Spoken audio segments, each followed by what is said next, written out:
रुक क्यों गए राज अनुज? आगे बढ़िए और हमें श्री राम से मिलवाइए, क्योंकि देवी सीता की स्वीकृति जो अयोध्या और रघुकुल में हुई है वो नियमों और रीतियों के अनुकूल नहीं है। देवी सीता पर लांछन जो है वो अयोध्या वासियों ने लगाया था, तो अब उन्हें अपनी शुद्धता, अपनी पवित्रता और अपनी सुचिता का प्रमाण भी अयोध्या वासियों के समक्ष ही देना होगा, अग्नि परीक्षा के माध्यम से।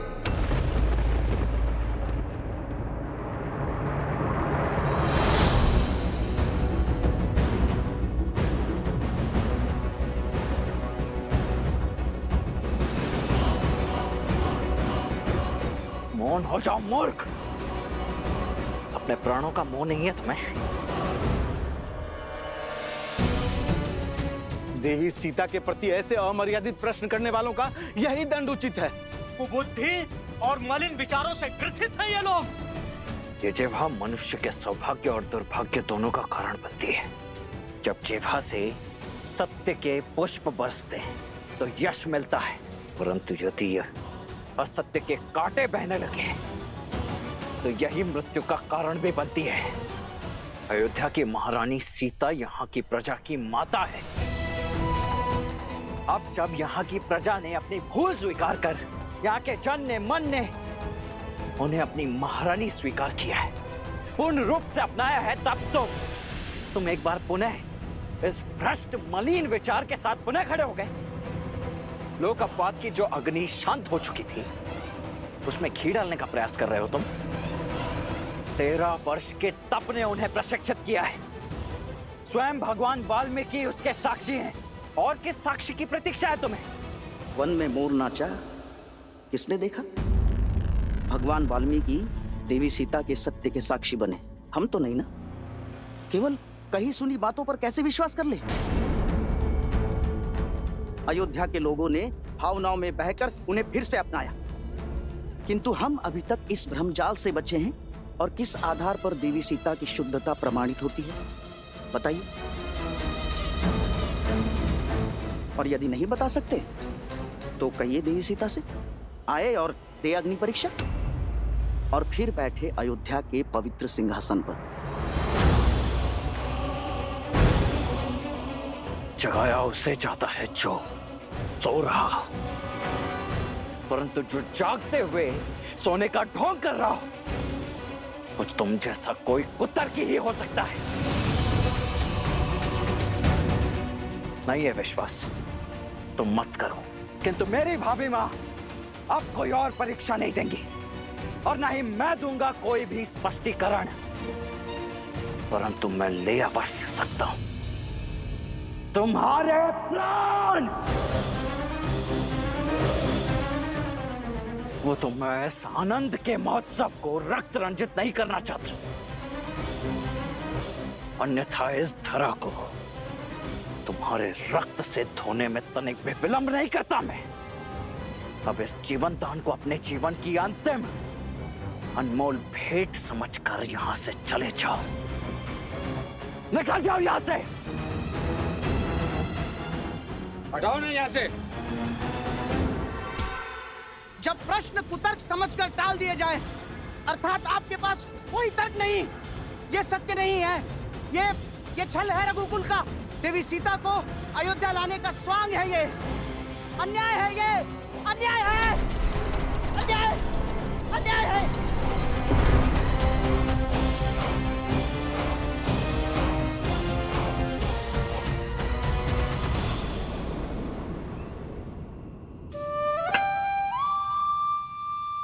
ये लो, एक और खा लो। नहीं नहीं, बस और नहीं नानी श्री, पेट भर गया। ठीक है, मत खाओ।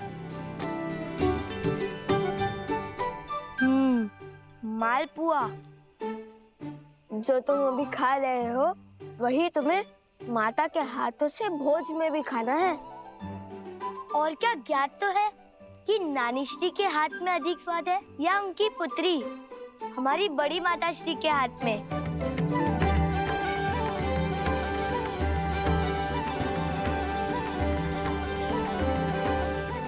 धन्यवाद नानी श्री, भोजन में आनंद आ गया। अब समझा मेरी माता ने इतना स्वादिष्ट भोजन बनाना किससे सीखा है।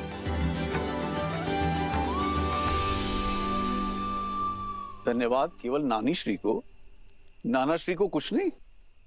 धन्यवाद महाराज जनक। धन्यवाद महाराज जनक।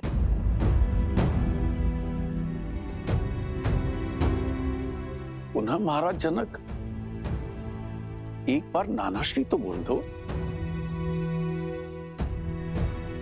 जब आपने हमारी माता को अपनी पुत्री नहीं माना तो हम आपको अपने नाना कैसे मान ले।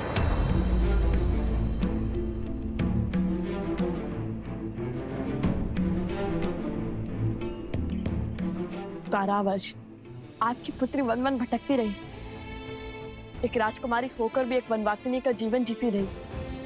आपने उनकी सिटक ना ली, उनसे मिले नहीं कि वो कैसी है, किस अवस्था में है, कहाँ है, कुछ भी जानने का प्रयास तक नहीं किया आपने। छोटी माता श्री से ज्ञात हुआ कि नानी श्री अस्वस्थ थी। यदि वो चाहती तो यूं माता को खोज निकालती, किंतु आप मिथिला नरेश होकर भी चूक गए। क्षमा कीजिए महाराज, हमारी मंशा आपका अपमान करना नहीं था, बल्कि हमारी मंशा तो हमारे मन में उत्पन्न हुए प्रश्न का उत्तर पाना था।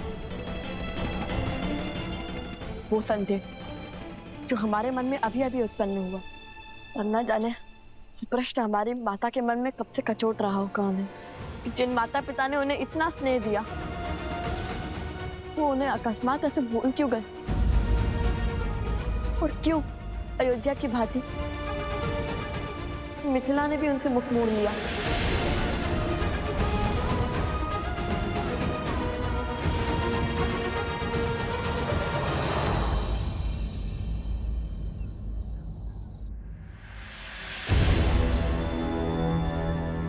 सुख के क्षण में संदेह की आंधी आना उचित नहीं।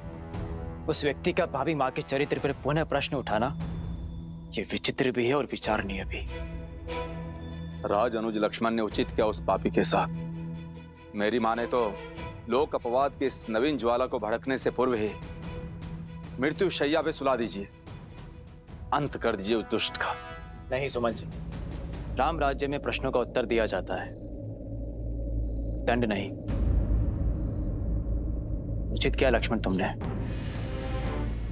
जो उसे कोई हानि नहीं पहुंचाई। अब इस बात को यहीं दबा दो और जाने दो, हर व्यक्ति की अपनी एक सोच होती है, अपनी एक विचारधारा होती है।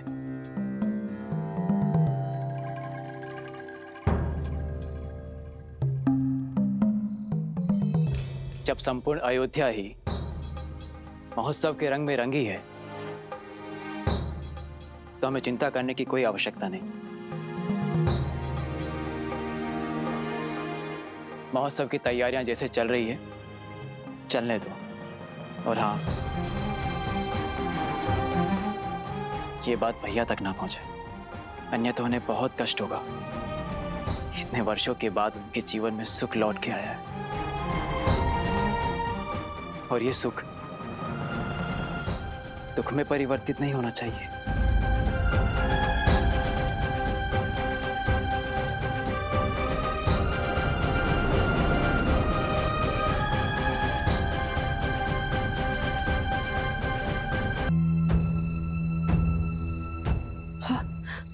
अब जब सब कुछ मंगल हो रहा था, न जाने ये कौन है जो मेरी सीता पे लांछन लगाने और उसे अग्नि परीक्षा की ललकार लेकर आ गया। मुझे ही कुछ करना होगा, मुझे ही कुछ करना होगा। मैं आमरण व्रत करूंगी, जो अपने घर की सुख शांति के लिए बहुत अच्छा होगा। यही उचित होगा। दीदी, आप व्यर्थ ही चिंता कर रही हैं। इस बार केवल अयोध्या नरेश राम ने ही नहीं, अपितु संपूर्ण अयोध्या ने सीता को मन से स्वीकारा है। सब कुछ सुलझा हुआ है, फिर आप अपने मन को क्यों उलझा रही हैं दीदी? देखिए ना, कैसे पूरी अयोध्या उत्सव की तैयारी में लीन है।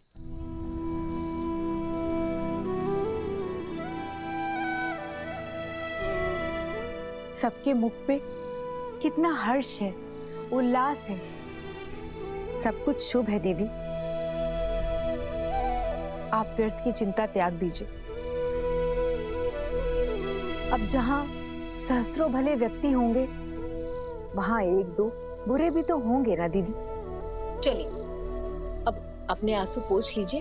यदि राम ने आपका ऐसा चिंतित मुख देख लिया ना, तो व्यर्थ में दुखी हो जाएगा हमारा पुत्र।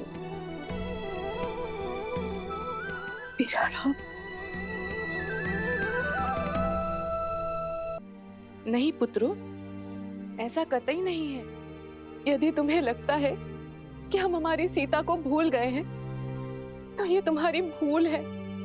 और सुनैना, भूल तो मुझसे हुई है। इतने वर्षों तक अपनी पुत्री की सुध न लेने की भूल, उसकी कुशलता का ध्यान न रखने की भूल। यदि संतान सक्षम भी है, तब भी माता पिता को उसके साथ खड़े रहना चाहिए। किंतु मेरे पग समाज की रीत से बंधे थे। विवाह के पश्चात जनक की पुत्री राजा राम की पत्नी बन गई,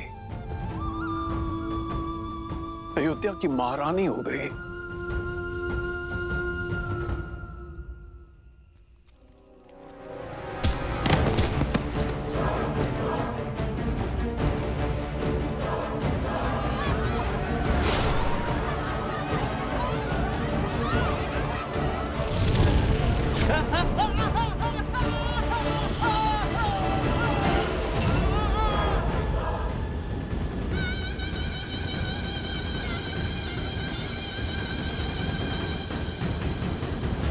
हमारा राज्य राजा राम के अधीन ही तो है। राजा राम हम सब के महाराज हैं। अयोध्या का ध्वज इस आकाश पर सबसे ऊंचा लहराता है। और उस समय राजा राम ने अपने सिंहासन पर बैठकर जो निर्णय हमें सुनाया, उसका सम्मान करना, उसका पालन करना मेरा कर्तव्य था। किंतु मेरा मन उस निर्णय को मानने के लिए सच नहीं था। और तभी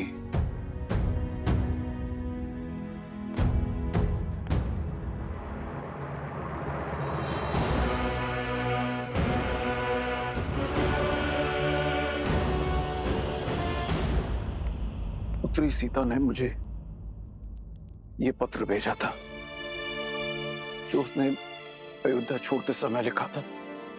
इसमें उसने मुझे उसे ढूंढने से मना किया था। यह भी लिखा है कि ये निर्णय उसका अपना है, और मैं अपने राजा श्री राम राज्य की कल्पना के विरुद्ध ना जाऊं। मुझे स्वयं पर जितनी गिलानी है, उससे कहीं अधिक अपनी पुत्री सीता पर गर्व है। उसने जो कुछ भी किया समाज कल्याण के लिए किया। मेरे हाथ बांधकर उसने समाज के हर पुरुष को स्त्रियों के विरुद्ध विकट विचारों से मुक्त कर दिया। मैं अपनी भूल स्वीकारता हूं। एक पिता होकर भी मैं अपनी पुत्री को ढूंढ ना सका, उसके कष्ट ना हर सका। और इस कारण मैं तुम दोनों का अपराधी भी हूं। मुझे क्षमा कर दो, क्षमा कर दो मुझे।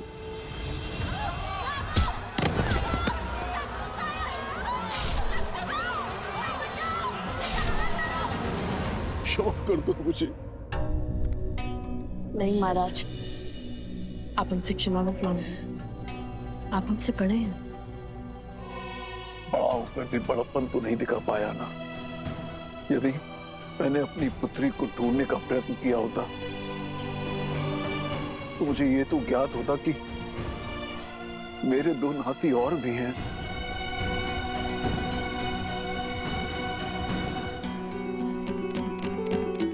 यदि हमारी बातों ने आपका हृदय आहत किया, वो हमें क्षमा कर दीजिए। बालपन से सीखते हैं संबंधों का महत्व और उनका मूल्य अशुभ घड़ी में समझ में आता है। विकट परिस्थिति में यदि वो साथ दे तो वो अपने होते हैं और हमारी माता अकेली थी, बस उसीलिए दुखी थे हम।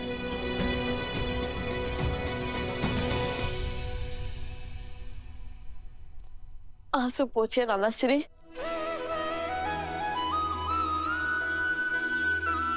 नानाश्री, एक बार पुनः कहो।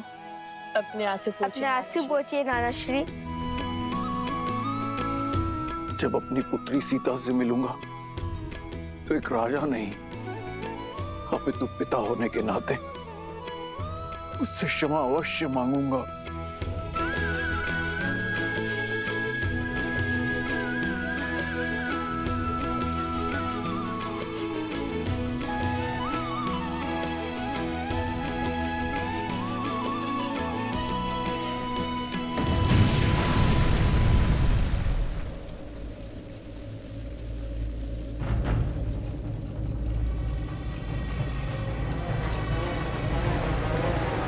कहाँ है राम और सीता के पुत्र? अयोध्या के लवकुश कहाँ है?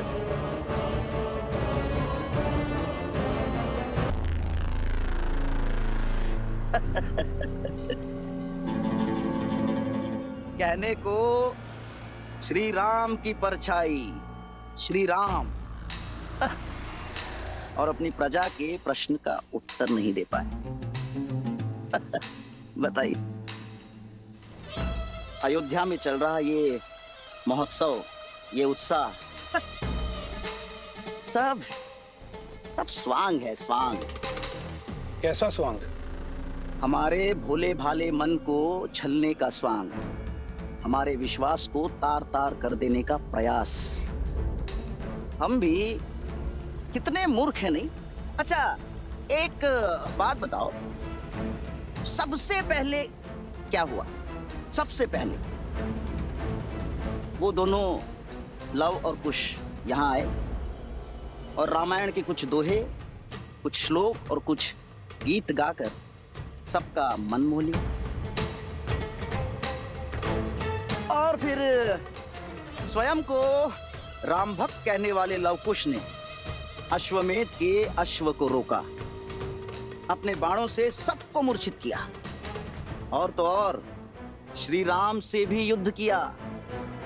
और सोचो, जिनसे रावण ना जीत पाया वो श्री राम लवकुश के सामने कुछ न कर सके।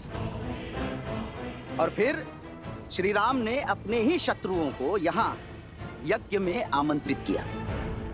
आपको महारानी सीता के दर्शन करने हैं ना? आइए यज्ञ स्थल पर। बात तो उचित है। और फिर जब अयोध्यावासी लवकुश के विरुद्ध हो गए, तब स्वयं हनुमान जी उन्हें बचाकर ले गए। और तभी हनुमान जी, श्री राम और लवकुश ने मिलकर एक षड्यंत्र रचा। उसी षड्यंत्र के अधीन यहाँ लवकुश ने सबसे पहले सभी स्त्रियों के भीतर प्रतिशोध की चिंगारी भड़काई। वहां श्री राम ने सभापतियों और मंत्रियों की पत्नियों को सभा में बुला लिया। और इतना ही नहीं, लवकुश की उद्दंडता का समर्थन भी किया। और फिर लवकुश ने प्रजा के भावों के साथ खेलकर रामायण के स्थान पर सीतायन का गान आरंभ कर दिया। और हमें बहलाकर ये सत्य प्रकट किया कि वो दोनों और कोई नहीं, देवी सीता के पुत्र हैं। हम बह गए भावनाओं में, हैं? बह गए, करने लगे सीता को अयोध्या में लाने की विनती, और बिना सोचे समझे अपनी पावन धरा को अपावन करने का प्रयास। उन्होंने ये स्वांग रचा ही इसलिए है कि देवी सीता अयोध्या लौट सके। ये बात हमें मिलकर और भी पुरुषों को समझानी होगी। एक साथ मिलकर श्री राम से प्रश्न करना होगा। किंतु कैसे? हमें तो कोई श्री राम के समीप भी जाने नहीं दे रहा।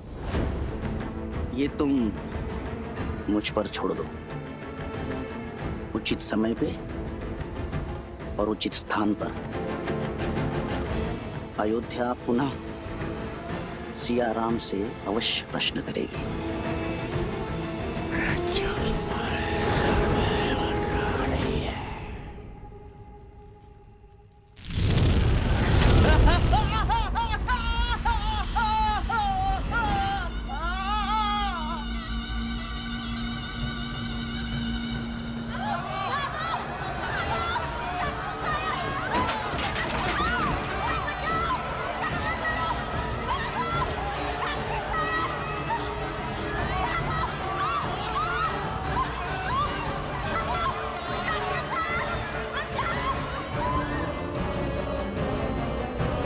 अयोध्या के लवकुश बाहर आओ।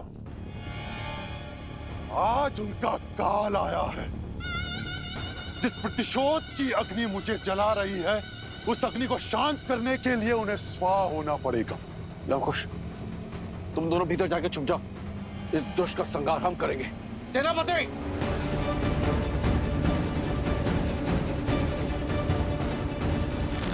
नहीं नानाश्री, रघुकुल का नियम है कि जिसे ललकार मिले वही प्रहार का उत्तर देता है, और ये हमें पुकार रहा है। तो इसका भी सामना हम ही करेंगे। नहीं, मेरी सीता तो मुझसे दूर हो गई, पर उसके अंशों को दूर नहीं होने दूंगी। नहीं।